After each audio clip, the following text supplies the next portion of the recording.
자, 어제 수원지방법원에서는요, 이화영 전 부지사의 대북 송금 의혹 항소심 재판이 열렸습니다.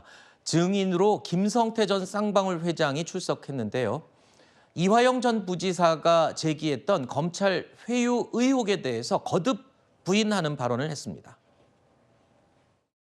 이화영 전 부지사께서 이제 예. 검찰에서 회유를 해서 증언들이 바뀐 거다 이런 주장 계속 하고 계신데 저도 언론에 많이 봤는데 네. 상식적이지 않습니다. 초등학생도 아니고 짜장면 사준다고 진술한다는 게 말이 됩니까? 이재명 대표랑 이화영 전 부지사께 하시고 싶은 말씀. 그분들한테 제가 말하는 싶은 말 없고요. 모든 게 처진 잘못한 내가 많이 부족해서 일어난 일이니까 그거에 대해서 앞으로 재판이나 검찰 수사나 성실히 제가 임하겠습니다.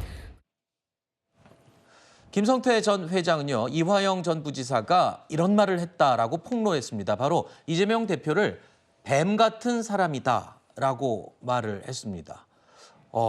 굉장히 의미 있는 이 발언을 그냥 쏟아낸 것 같아요. 굉장히 속된 표현으로. 예, 그렇습니다. 지금 이화영 씨의 항소심 과정에 있어서 김성태 전 쌍방울 회장이 증인으로 나왔는데 어제 한 이야기들은 실상 이화영의 1심 판결 마지막에 있었던 이야기. 검사가 회유를 했었기 때문에 그때 술판도 있고 연어도 먹었고 이런 얘기를 하면서 본인이 대북 사업과 관련해서 이재명 도지사에게 과연 그때 보고를 했었느냐. 왜냐하면 처음에는 이화영 씨가 보고하지 않았다라고 했다가 보고했다 라고 이야기를 했고 그리고 나중에 다시 보고하지 않았다라고 해서 이재명 대표는 아무것도 모르고 있었다라는 형태로 이재명 대표를 빼는 듯한 이런 네. 모습을 보이고 있거든요. 그러면 중간에 왜 이재명 대표가 여기에 대해 알고 있었다라는 이야기를 했느냐에 대해 문제가 나올 때 당시에 검찰로부터 어떤 연어나 술 같은 것을 제공받으면서 회유를 당했었다라는 이야기를 한 것이죠.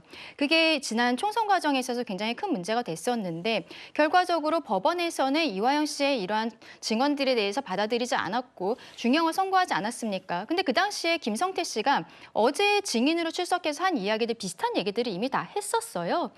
본인은 그렇게 회유됐다라는 것에 대해서 모르고 있고 본인이 이화영을 어떤 회유했던 것이 아니냐라는 이화영 변호사의 질문에 있어서도 본인이 회유할 수 있는 사람이 아니다. 이런 이야기를 하거든요. 네. 근데 저는 그게 맞다라고 생각해요. 왜냐하면 서로 간에 어떠한 갑을 관계가 있다라고 했을 때 네. 김성태 씨는 돈을 제공한 사람이고 어떤 권력과 함께 있는 사람은 이화영 전 부지사였던 것입니다. 그렇다면 저는 이게 돈의 문제라기보다는 권력을 중심으로 이루어진 사건이었기 때문에 네. 이재명 대표를 북한으로 보내기 위한 사건이었었기 때문에 김성태 씨의 말이 조금 더 의미가 있지 않나라고 생각을 하는데 최근에 박상현 검사의 그 탄핵 청문회, 국회에서 있었던 청문회에서도 오히려 그 이화영 씨와 변호인의 녹취가 그 발표가 되면서 이재명 대표가 굉장히 곤란한 상황이 되었고 지금 김성태가 이야기한 것도 이화영이 오히려 이재명에 대해서 뱀 같은 사람이다. 안 좋은 이야기를 했다는 거잖아요. 여기에 대해서 오히려 이화영보다는 밖에 있는 이재명 대표가 본인이 지금 진행되고 있는 사건에 있어서 오히려 촉각을 기울이고 있을 것 같다라는 생각입니다. 네.